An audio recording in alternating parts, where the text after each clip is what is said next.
সাবেক প্রধান উপদেষ্টা এবং সাবেক উপদেষ্টাদের বেশ কয়েকজন একটি সামাজিক অনুষ্ঠানে মিলিত হয়েছিলেন। অনুষ্ঠানটি ছিল একটি ইফতার পার্টি। সাবেক একজন উপদেষ্টা মোহাম্মদ ফাউজুল কবির তার সরকারি বাসভবনে বলা হয়েছে যে তিনি বাসভবনটি ছেড়ে দেবেন, ছেড়ে দেওয়ার আগে তিনি এই ইফতার পার্টির আয়োজন করেছেন এবং সেই ইফতার পার্টির বেশ কিছু ছবি সাবেক প্রেস সেক্রেটারি তিনি তার ফেসবুক পোস্টে পোস্ট করেছেন এবং এটি নিয়ে সামাজিক যোগাযোগ মাধ্যমে বেশ আলাপ আলোচনা হচ্ছে। দর্শক খেয়াল করবেন, প্রায় 18 মাস দাপুটের সঙ্গে দেশ শাসনের পর একটি নির্বাচিত সরকারের হাতে দায়িত্ব হস্তান্তর করে দিয়ে যারা ক্ষমতা থেকে নেমে গেলেন মাত্র কয়েকদিনের ব্যবধানে, বলা যায় এই প্রথম তারা একটি সামাজিক অনুষ্ঠানে প্রকাশ্যে মিলিত হলেন।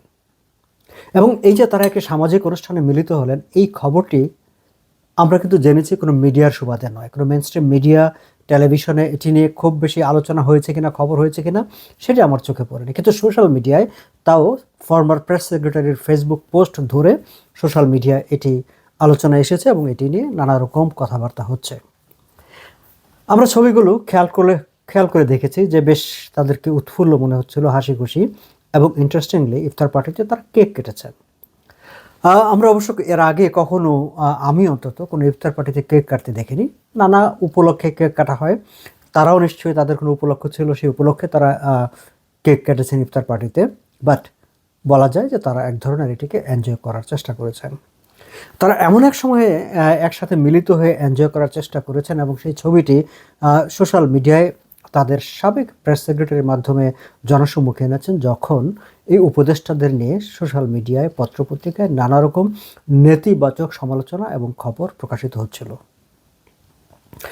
দুদিন আগেই ঢাকার একটি জাতীয় দৈনিকে খবর বেরিয়েছে যে এই উপদেষ্টাদের বিরুদ্ধে নাকি শত শত দুর্নীতির অভিযোগ দুর্নীতি দমন কমিশনে জমা হয়েছে এবং দুর্নীতি দমন কমিশনের কোনো কোনো কর্মকর্তা নাকি পত্রিকাটি অবশ্য তাদের নাম উল্লেখ করে বলেছেন, নাম প্রকাশে অনিচ্ছুক, যে এটি নাকি একটা বিশাল রেকর্ড হয়ে যাবে যে ক্ষমতা হস্তান্তরের পর, ক্ষমতা ত্যাগের পর এত অভিযোগ কারো বিরুদ্ধে আসে দুর্নীতির। তাও যাই হোক, এগুলো তো অভিযোগের ব্যাপার, যতক্ষণ পর্যন্ত না অভিযোগ প্রমাণিত হয় ততক্ষণ পর্যন্ত আমি সেগুলোকে অভিযোগ হিসাবেই দেখি, প্রমাণিত কোনো সত্য হিসাবে দেখি না। যদিও উপদেষ্টাদের কারো বিরুদ্ধে তারা দায়িত্বে থাকাকালীন সময়, ক্ষমতা থাকাকালীন সময়ে তাদের বিরুদ্ধে নানা রকম অনিয়ম, দুর্নীতির কথাবার্তা সামাজিক যোগাযোগ মাধ্যমে আলোচিত হতো।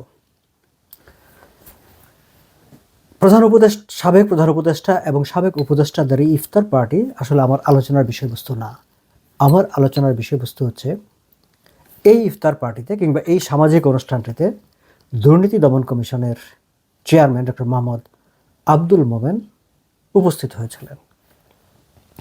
এই জায়গাটাই হচ্ছে আমার আপত্তি, এবং এই জায়গাটা শুধু আমার নয়, আমি দেখলাম যে সোশ্যাল মিডিয়ায় এটি নিয়ে বেশ তুমুল সমালোচনা হচ্ছে, অনেকে আপত্তি তুলেছেন এবং এটি একটি কনফ্লিক্ট অফ ইন্টারেস্টের একটি ইস্যু হিসাবে অনেকে দেখবার চেষ্টা করেছেন। এখন ডক্টর মোহাম্মদ আব্দুল মোমেন তিনি দুর্নীতি দমন কমিশনের চেয়ারম্যান হিসেবে নিয়োগ পেয়েছিলেন ডক্টর মোহাম্মদ ইউনূস যখন প্রধান উপদেষ্টা হিসেবে দায়িত্ব পালন করছিলেন, তখন তিনি তার অনেক আগেই বাধ্যতামূলক তাকে অবসরে পাঠানো হয়েছিল, তিনি অবসর জীবনযাপন করছিলেন। এখন তিনি যে বাধ্যতামূলক তাকে অবসরে পাঠানো হয়েছিল কেন? কারণ তার বিরুদ্ধে নানা সময় তিনি যখন যেখানে চাকরি করেছেন, আমি দেখলাম যে পুরনো পত্রিকা ঘেটে সেখানে তার বিরুদ্ধে যেসব কথাবার্তাগুলো বলা হয়েছে, সেখানে তিনি স্বরাষ্ট্র মন্ত্রণালয়ের জননিরাপত্তা বিভাগের সচিব থাকাকালীন সময়ে পুলিশের নিয়োগ, বদলি, পোস্টিং এইসব নিয়ে তার বিরুদ্ধে অভিযোগ উঠেছিল। তিনি বিমানের যখন এমডি ছিলেন তখন তার বিরুদ্ধে অভিযোগ উঠেছিল। তিনি মাতারবাড়ি বিদ্যুৎ প্রকল্পের ঠিকাদার নিয়োগ নিয়ে সেখানেও তার বিরুদ্ধে নানা রকমের অভিযোগ উঠেছিল এবং এইসব অভিযোগ কারণেই তাকে বাধ্যতামূলক অবসরে পাঠিয়ে দেওয়া হয়েছিল বলে বিভিন্ন পত্রপত্রিকার পুরনো যেসব খবর, সেই খবরে উল্লেখ করা হয়েছে।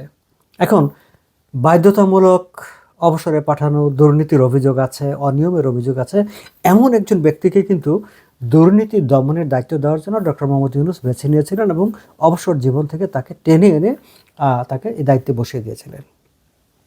যাই হোক,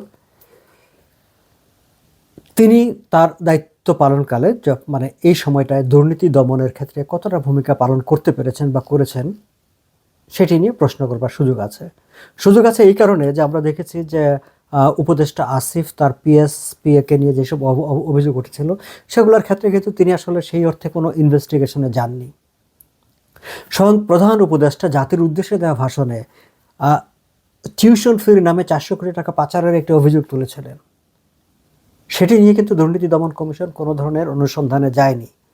যেখানে প্রধান উপদেষ্টা তার সাবেক প্রধান উপদেষ্টা তার জাতির উদ্দেশ্যে দেওয়া ভাষণে যে অভিযোগটি উঠেছেন তার তথ্য প্রমাণ প্রধান উপদেষ্টার কার্যালয়ে থাকবার কথা, তাহলে দুর্নীতি দমন কমিশন সহজেই সেটি নিয়ে ইনভেস্টিগেশন করতে পারত, কিন্তু তারা সেটি করেনি। কেন করেনি সেই প্রশ্নটি কিন্তু আমরা করতে পারি। যাই হোক, সেগুলো তো গেলই প্রসঙ্গ। কিন্তু আজকের আলোচনায় আসছি যে তিনি এই যে সাবেক প্রধান উপদেষ্টা এবং সাবেক উপদেষ্টাদের ইফতার পার্টিতে তিনি সেখানে কেন গেলেন। এই ইফতার পার্টিটি সবাই তার সাবেক সহকর্মী, সেটা ঠিক আছে, কিন্তু এখন তারা সবাই সাধারণ জনতা, সিভিলিয়ান, এবং এমন সিভিলিয়ান যাদের বিরুদ্ধে দুর্নীতির নানা রকম অভিযোগ এখন উঠতে শুরু করেছে এবং দুর্নীতি দমন কমিশনে তাদের বিরুদ্ধে শত শত অভিযোগ জমা আছে বলে পত্রিকায় খবর বেরিয়েছে। এখন পত্রিকায় যখন খবর বেরিয়েছে যে তাদের বিরুদ্ধে দুর্নীতির অভিযোগ ওনার অফিসে জমা পড়েছে, একে তো ওনার সাবেক নিয়োগকর্তা, তারপরে তাদের বিরুদ্ধে দুর্নীতির অভিযোগ জমা হয়েছে তার অফিসে। এখন তিনি তাদের সঙ্গে গিয়ে যদি রংঢং করেন, তাদের সঙ্গে যদি খানাপিনা করেন, তাহলে তার অফিসের পক্ষে ইন্ডিপেন্ডেন্টলি সেই সব অভিযোগগুলো যাচাই বাছাই করা, খতিয়ে দেখা কীভাবে সম্ভব হবে। এইখানে তো কনফ্লিক্ট অফ ইন্টারেস্টের একটা প্রসঙ্গ চলে আসে। এইখানেই এক ধরনের পক্ষপাতের বিষয় চলে আসে যে তিনি আসলে সেই ইফতার পার্টিতে গিয়ে তার অফিসকে একটি বার্তা দিতে চেয়েছিলেন, লোক, এই লোকগুলোর বিরুদ্ধে যত অভিযোগ আসুক না কেন, এরা আমার বন্ধু, এরা আমার পিয়ারের লোক, এদের ব্যাপারে তোমরা আমার সাবঅর্ডিনেট স্টাফ, তোমরা খুব বেশি মাথা ঘামায় না। আমি সরাসরি বলি বা না বলি, but keep in mind they are my friends, তাদের বিরুদ্ধে অভিযোগ আসলে কোনো কিছু সেটাকে ওভারলুক করতে হবে। এই বার্তাটা কি দুর্নীতি দমন কমিশনের চেয়ারম্যান তার অফিসকে দিতে চেয়েছেন? সেই কারণেই তিনি ইফতার পার্টিতে গিয়েছেন। তার কিন্তু ইফতার পার্টিতে যাওয়াটা উচিত হয়নি, যাওয়ার দরকারও ছিল না। এখন আবারও বলে, আমি বলছি না যে এই যে অভিযোগগুলো এসেছে সেই অভিযোগগুলি সবই সত্য, যতক্ষণ পর্যন্ত না অনুসন্ধান হবে, যতক্ষণ পর্যন্ত না তদন্ত হবে, প্রমাণিত হবে, ততক্ষণ পর্যন্ত এগুলো অভিযোগই। কিন্তু তদন্তটা, অনুসন্ধানটা বিশ্বাসযোগ্যভাবে হতে হবে, তাতে যেন জনগণের যেন আবার মনে না হয় ও না, একটা লোক দেখানো তদন্ত হচ্ছে। একটা সময় এমন তো ছিল যে দুর্নীতি দমন কমিশনের ব্যাপারে যখন কারো বিরুদ্ধে তদন্ত শুরু করতো তখন সবাই মনে করতো ও উনি তদন্ত করে একটা ক্লিয়ারেন্স সার্টিফিকেট দিয়ে দেবে যে না, এই লোকটা দুর্নীতিবাজ নয়, ভালো মানুষ। এখন দুর্নীতি দমন কমিশনের চেয়ারম্যান যখন কারো বিরুদ্ধে অভিযুক্তদের সঙ্গে বসে খাওয়া দাওয়া করেন, কেক কাটেন, ছবি তোলেন, তখন কিন্তু ওই পুরনো কথাগুলো আবার সামনে চলে আসে এবং সেই ভাবনাগুলো মানুষের মনে উকিঝুঁকি মারতে থাকে। পত্রিকা যে খবর বেরিয়েছে সেই খবরে দেখা যাচ্ছে যে ডক্টর মোহাম্মদ ইউনূস সহ বেশ কয়েকজন উপদেষ্টা, তার মধ্যে যিনি হোস্ট মোহাম্মদ ফাউজুল কবির, তার বিরুদ্ধেও সেখানে অভিযোগ জমা হয়েছে। আসিফ নজরুলের বিরুদ্ধে অভিযোগ জমা হয়েছে, সৈয়দা রিজওয়ানা হাসানের বিরুদ্ধে। নূরজাহান বেগম, যে ভদ্রমহিলা উপদেষ্টা হিসেবে নিয়োগ পেয়ে কখনো কোনো কাজই করেন নাই, তার কোনো মানে অস্তিত্ব আছে, ডক্টর মোহাম্মদ ইউনূসের খাতিরের লোক, তিনি তার খাতিরের লোক, গ্রামীণের লোক, এনজিওর লোক, চট্টগ্রামের লোক, এইসব সব খাতিরের লোকগুলোকে নিয়ে তিনি বসিয়ে দিয়েছিলেন সরকারে, এবং বসিয়ে দিয়ে দেশের 12টা বাজিয়ে দিয়ে তিনি বিদায় হয়েছেন। যাই হোক, সে নূরজাহান বেগম, তার বিরুদ্ধেও আসিফ মাহমুদ এবং মাহফুজ আলম, এই দুজনের বিরুদ্ধে দুর্নীতির নানা বিষয় নিয়ে একদম প্রকাশ্যে আলাপ আলোচনা হয়েছে বিভিন্ন জায়গায়। ফলে এই জিনিসগুলো একটা আমলে নেওয়ার ব্যাপার আছে।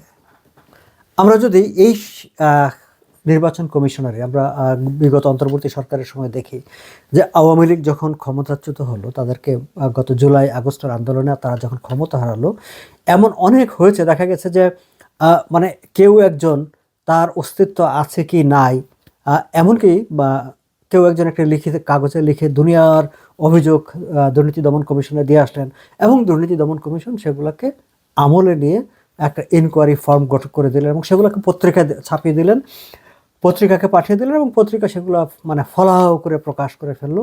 কিন্তু অনেকের ক্ষেত্রে দেখা গেছে যে অভিযোগকারী হিসেবে যাদের নাম ঠিকানা দেওয়া হয়েছে এবং পত্রিকাও তাদের নাম এসেছে, অমুক অভিযোগ করেছে, তিনি আসলে ওই এলাকায় বসবাসই করেন না, বা অনেক হয়তো বেনামে অভিযোগগুলি জমা দিয়েছেন। অসুবিধা নেই, বেনামে অভিযোগও তদন্ত করতে হবে।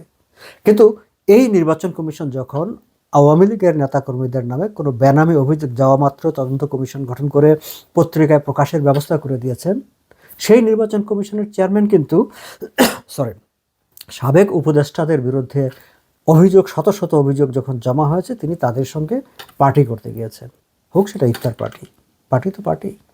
ফলে একটা সাধারণ পাবলিক স্ফেয়ারে তাকে নিয়ে এখন একটা সংশয় তৈরি হয়েছে, সন্দেহ তৈরি হয়েছে যে তিনি আসলে দুর্নীতি দমনের ক্ষেত্রে নিরপেক্ষভাবে প্রপারলি তিনি কাজ করবেন কিনা। এবং সেই কারণে এই আলোচনাটা উঠে এসেছে তার আসলে পদত্যাগ করে দেওয়া উচিত। তিনি নিজে স্বেচ্ছায় পদত্যাগ না করলে সরকারের উচিত হবে অনতিবিলম্বে তাকে অপসারণ করা, তাকে সরিয়ে দেওয়া। এমনিতেই যখন কোনো নতুন সরকার গঠিত হয়, রাজনৈতিক সরকার হয়, তখন কি পোস্টগুলোতে সরকার তার মতো করে পছন্দের লোক নিয়োগ করে। এটি ওয়ার্ল্ড ওয়াইড এই প্র্যাকটিসটা আছে। দেখার বিষয় হচ্ছে যে নিয়োগটা সঠিক প্রক্রিয়ায় হচ্ছে কিনা, দেখার বিষয় হচ্ছে যে পারফেক্ট লোক, জেনুইন লোক নিয়োগ পাচ্ছে কিনা। এবং এই জায়গাটাতেও আমার মনে হয়েছে যে যেহেতু ডক্টর মোহাম্মদ আব্দুল মোমেন তিনি এই পার্টিতে অংশগ্রহণ করার মাধ্যমে যাদের অভিযুক্ত লোকদের সঙ্গে পার্টি করে তিনি আসলে তার যে ট্রান্সপারেন্সি, তার যে বিশ্বাসযোগ্যতা, স্বচ্ছতা, সেটা তিনি আসলে হারিয়েছেন। ফলে আমি দাবি করব এবং আমি মনে করব সরকারের উচিত হবে দ্রুত ডক্টর মোহাম্মদ আব্দুল মোমেনকে প্রধান এই দুর্নীতি দমন কমিশনের কার্যালয় থেকে তাকে সরিয়ে দিয়ে, দায়িত্ব থেকে তাকে সরিয়ে দিয়ে সেখানে একজন নিরপেক্ষ দক্ষ কাউকে নিয়োগ দেওয়া হবে।